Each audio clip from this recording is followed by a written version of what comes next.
Hi, my dear brethren, how are you doing? I truly hope you are doing good. Welcome back to my channel. If you're new here, my name is Maureen. Welcome.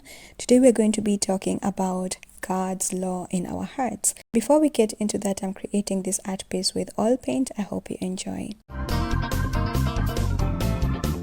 I have a few Bible verses today which we're going to be looking at, and the first one is from the book of Jeremiah chapter 31 verse 33. I always use the King James Version. Behold, the days come, says the Lord, that I will make a new covenant with the house of Israel and with the house of Judah, not according to the covenant that I made with their fathers in the days that I took them by the hand to bring them out of the land of Egypt, which my covenant they broke, although I was an husband unto them, says the Lord.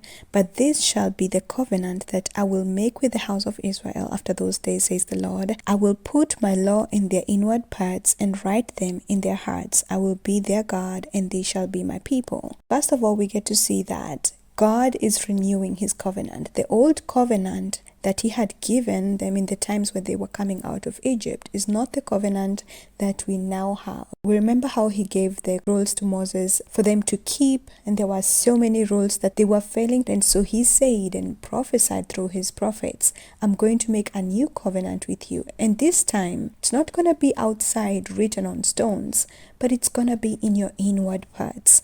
I will write it inside of your hearts. You will be my people and I will be your God. It is not something that you are told. It's something that you will experience because it is inside of you. You will have the conviction inside of you. And I love how in Hebrews chapter 8 verse 7 to 10 kind of brings it together. And it tells us, for if the first covenant had been faultless, then should no place have been sought for the second, because they kept breaking the covenant that God had given them. It was found faulty. And that is why God brought a new covenant that was going to be sustainable. Because even though they tried to keep the rules and the laws, they always fell short. But it was also important for them to have that old covenant to know what is not according to the will of God. So that when they did fall short, they knew they fell short. Because if you don't have a standard, then you don't know that you're missing the standard. They needed to know that they were missing the standard of God so that they can have a repentative heart and humble themselves and acknowledge that they do need the mercies of God. When he says, I will put my laws into their hearts, it's because he's bringing something better, something that is sustainable. In Ezekiel chapter 36 says, I will sprinkle clean water upon you. Ye shall be clean from all your filthiness, and from all your idols will I cleanse you. So first there is a cleansing that is happening. And then he gives us a new heart, a new spirit, and takes away the stony heart. The stony heart means a hardened heart against God. You know, when you're not convicted by his word, he takes that away. He puts within us his own spirit. In verse 27 it reads, I will put my spirit within you and cause you to walk in my statutes, and ye shall keep my judgments and do them. So because now his spirit is within us, we have the presence of God inside of us, convicting us the moment we do something that is not according to God's will, leading us to repentance so that we do not go even further in sin and from the will of God. That way helping us through his spirit to do his will.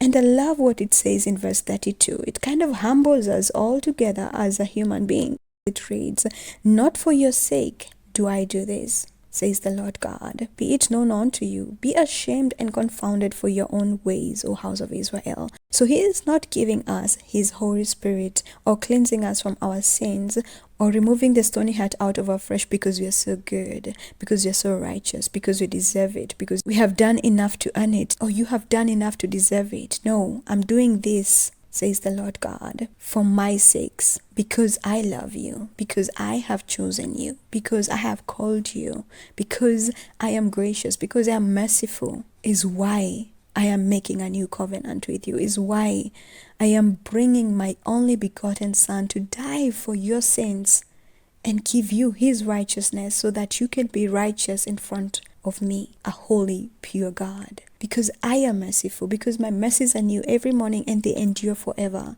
is why I'm bringing you back into a relationship with me like it was in the days of the Garden of Eden. So it is all by grace. And this humbles us because then we come to the realization, no matter how much we try to deserve it, no matter how much we try to be good, it doesn't meet the standards of God. We will always need His grace and His mercies. And it is because of Him that we are saved. It is not because of what we have done. It is because of who God is. Glory be to God. He writes His word in our hearts so that we can obey Him, so that we can walk in His will and do His will and have a personal relationship with Him. It is all for us. You know, God does not need us. He wants and loves us, but we need Him. If we would be completely honest with ourselves, we need God. Thank you, Father, for your word. Thank you that you have written your word inside of us, God. You have cleansed us from all sin. Remove the stony heart out of our hearts, God, and replace it with your Spirit, God. Help us walk and do your will, Father God Almighty, being led by your Holy Spirit. Thank you for your word. Thank you for Jesus Christ, who died on that cross and saved us and redeemed us and reconciled us back with you again. Thank you for your holy presence, whom you have sealed us with as your children, through whom you lead us, you convict us, and you help us walk and do your will, Father God Almighty. We thank you. In Jesus' mighty name I pray. Amen. I wish you guys a beautiful day. Always remember, time is life and life is Christ. God loves you so much. See you next time. Bye-bye. When you surrender, it becomes personal. I remember when I was just a little boy, and with all the simple things I could find so much joy. But somehow church always seemed too long. They always sang the same old songs. I knew about Jesus and His love, even why He came to die. But this time it's personal, yeah. I feel His love inside of me. This time it's personal, yes. Used to be blind, but now I see. He's more than someone I just talk about. He's the only friend I can't live without. Oh, how I love you, Lord. This time it's personal.